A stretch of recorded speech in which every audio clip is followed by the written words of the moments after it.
It seems like every time I go to make a video, it's usually not about anything good, and I wish this video was different, but it's really not, but it's a lot worse for the people involved in this story. To give some context, I'm 28, I'm unemployed, I've been unemployed for over a year, and in that time, I've been doing a lot of hustles, side jobs, whatever to stay afloat and cover the bills that I have, and it's only been in the more recent months that I've actually started to apply and look for regular work, and the process has been terrible. Like a lot of people looking for jobs, it's a lot of dead ends, processes that start but go nowhere, and a lot of applications that don't get responded to at all. I'll get lucky and get rejected, which isn't great, but at least I know that someone or something looked at the application and said no. But a lot of it is just applications into the void and no response. So yesterday, when I finally got a response, I was pretty excited, and it wasn't a rejection this time. It was an HR manager reaching out via email to let me know that they want to schedule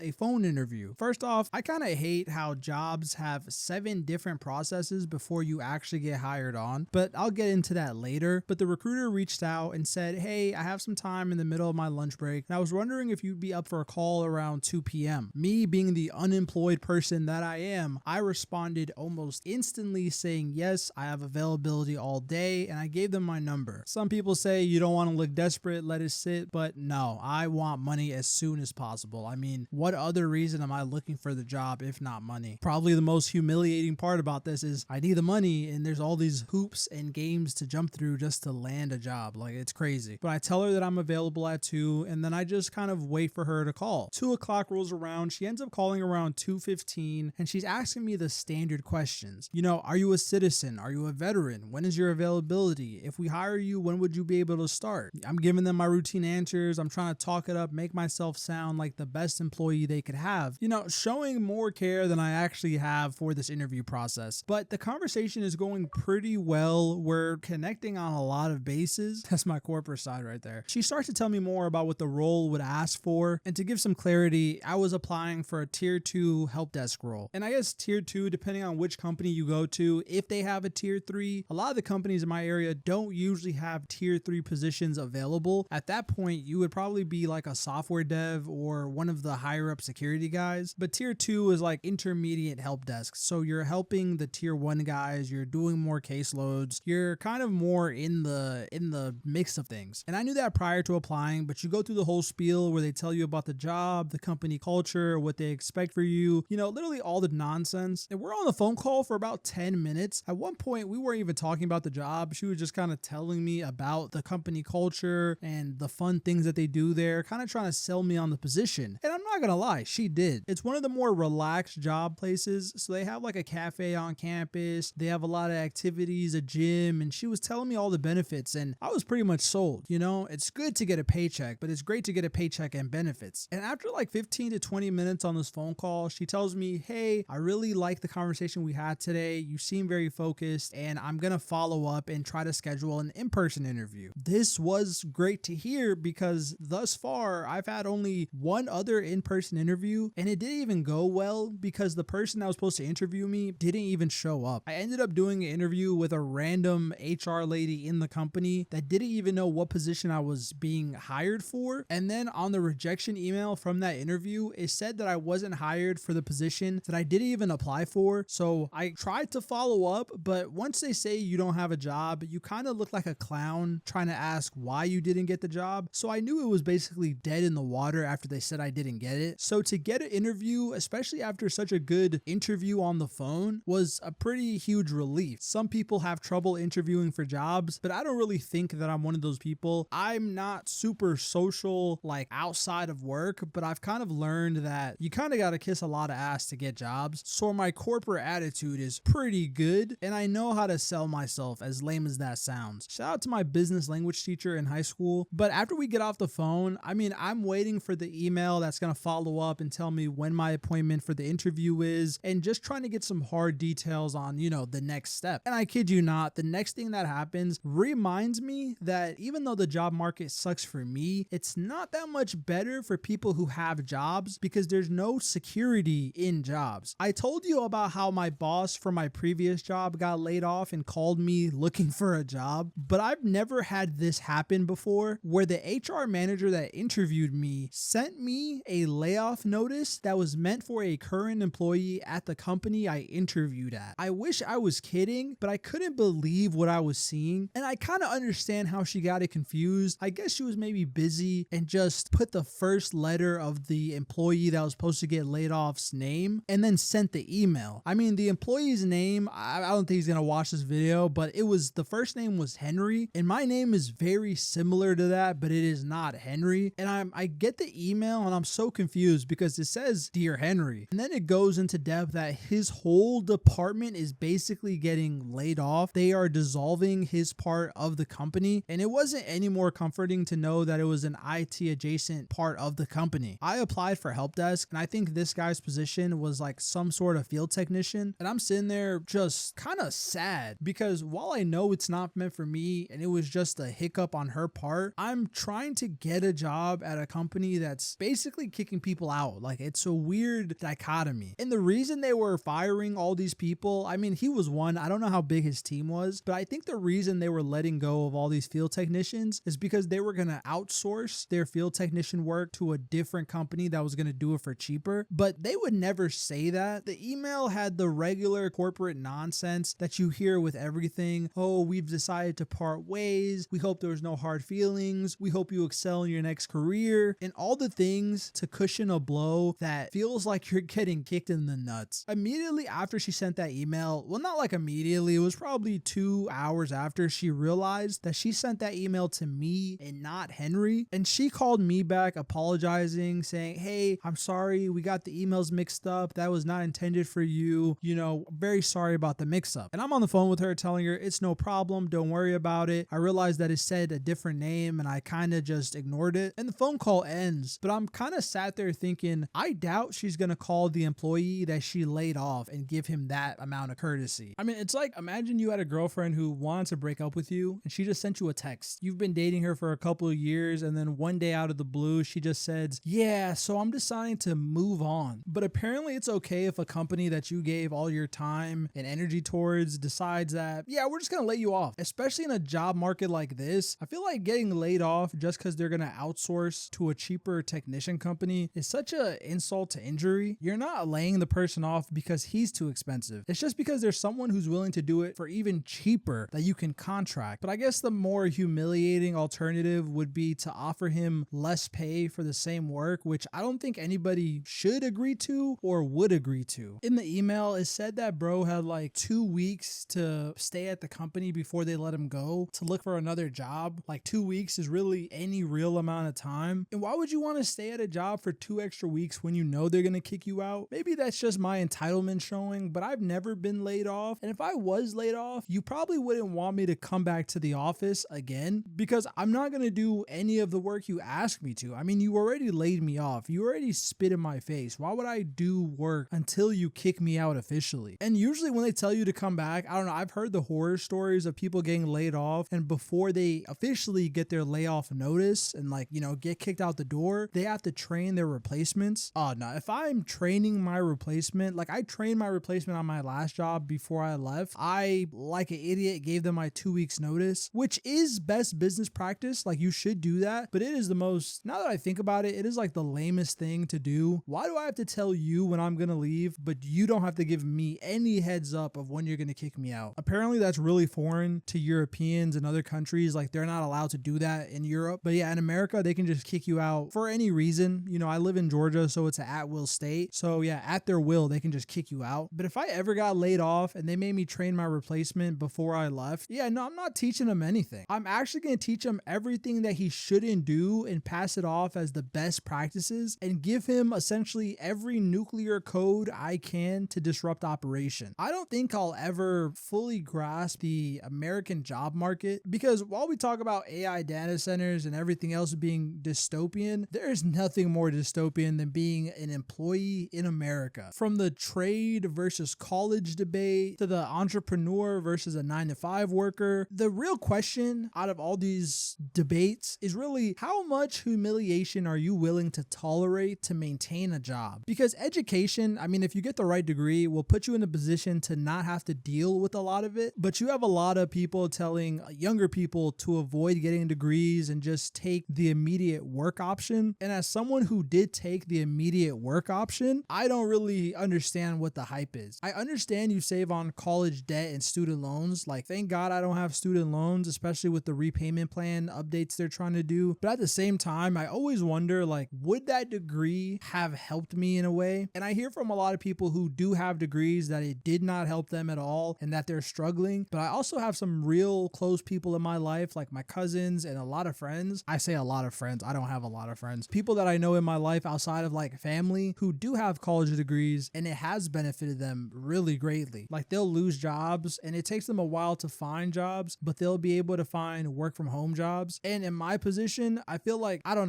know if it's fact and maybe it's just me, but it seems like it's a lot harder to get a flexible job without a degree or a million certificates, which I really don't want to complain about that too much. I'm in the process now of trying to get more certificates to make myself more hireable, but it's just kind of crazy the amount of hoops you have to jump through in America to work, and how essentially you have nobody giving you any game. For the young people, it does get easier after your early 20s. Like, once your hormones calm down and once your brain mellows out and doesn't think about everything as like, you know, the end, but no one really gives you a lot of information. People talk, people sell you dreams, people will fill you with hopium, but actual steps on how to do something or achieve something, no one's really doing that. And the people who claim to be selling you that aren't selling you the actual information. They're selling you a course or a book or some paid version of the most surface level information that you could probably find searching, and you probably did find it searching, but the way the system is set up, you assume to yourself there has to be a secret. And like, there is a secret. You either know people, I mean, nepotism or knowing people that work at companies is the number one way to get a job or get moved up in places, or you just have amazing luck and timing. And the timing you can't really control, because that's timing. You can help put yourself into position by, you know, getting certificates, getting education, or learning the skills on your own. And then you just kind of have to let the time show itself. And luck is luck. I mean, that goes with the timing thing. Like, when the stars align, they align. And as much as I talk bad about my last job, the stars definitely aligned in that scenario. I met my former boss in an elevator, and he just happened to like the shoes that I was wearing, and that somehow spinned off into like a 5-year career. And I guess in this part of my life, I'm trying to meet the moment where it's at, and I want to better myself, and I'm trying to do the things to better myself. But sometimes it feels like you're taking one step forward and 4 steps back. If I don't sound as down as the last video, it's because I'm not. As much as I feel bad for the guy that got laid off, I kind of understand that things like that are out of my control, and it's weird that I saw that. It kind of made me more appreciative for where I am in my life right now. I don't have a job, I'm unemployed, but things could be a lot worse. When I left my last job on my own will, I made it a goal to be more financially aware of the things that I was doing. Not having an income made it so that I had to do with the money that I could get. And since it wasn't going to be a paycheck, I had to be a lot smarter. Whereas if I didn't leave that job on my own terms and was just laid off out of the blue, I would have probably been in a way worse situation than I am in today. I mean, today I carry relatively no debt. My eating habits, as I touched on, like, I cook at home. I'm more aware about how I spend my money. And even with my situation, I save and I can put some money towards my hobbies, which is, you know, cars. I talk about that a lot. But in the situation of this guy, like, I don't know his life. I don't want to, you know, project his life as mine. But if you just laid me off out of the blue, bro, I would have probably been a couple thousand in debt, would have been buying lunch every day on the job, would have probably had a car payment, because I realized back then when I would have a constant money flow, then I would just feel the need to spend it. I was never really aware of what I was doing because I had a very surface level of security, which was my employment at that job. And kind of waking up to the reality of layoffs, of the job market today, you realize that that low level of security was never really there, and unless you really trust your company, is never really there. So this moment, I tried not to let it blackpill me on the company. I mean, I still have the next round of interviews sometime this week. After the whole layoff email scenario, she told me that it would take her a little bit longer to schedule it, but I'll let you guys know on how the next steps go. Fingers crossed I get it, but even if I don't, I'm not really going too crazy over it. Like, it doesn't really change. I'll keep applying, and, you know, God God willing, something happens. I think the hopium in my voice today is coming from this haircut that I just got. This is a tangent from the actual video, but I was going to this barber for over 4 years, and it felt like I was chasing the first ever haircut I got from him. Like, the first haircut was the best haircut, and those 4 years since then have been just like a constant decline in my haircut quality. And the last one that I got from him, bro, destroyed my beard. It was all lopsided. My fro was messed up. It was really not a pretty sight. Like, I don't get a lot of women already, but with that haircut, I felt like it was basically a repellent. But I found a new barber to cut my hair, and fellas, there is nothing better than a good haircut. It's been so many years that I forgot how good a haircut could feel. And safe to say that the haircut cheered me up. I've been smiling all day, took the dog to the park. Pretty overall good day, even though the natures that be are trying to put a damper on my attitude and my spirit. I think I'd say today's a win. I mean, keep Henry in your thoughts. Hopefully he's able to recover and get back on his feet with this unexpected layoff. And if anyone else has experienced that in this job market, I am sorry, because I can't imagine what that feels like. Unemployment is bad enough, but unemployment was on my terms, so I can't imagine being laid off on the company's terms. But yeah, if you have any thoughts, let me know down below in the comments. I do read the comments. Have you been laid off? Has any of your family members been laid off? And if you have, what has your experience been? Kind of just want to hear your thoughts on this one. If you haven't already, like and subscribe to join the channel. Every subscription feeds my dog a dog treat. And with that being said, thank you for tuning in. Until next time.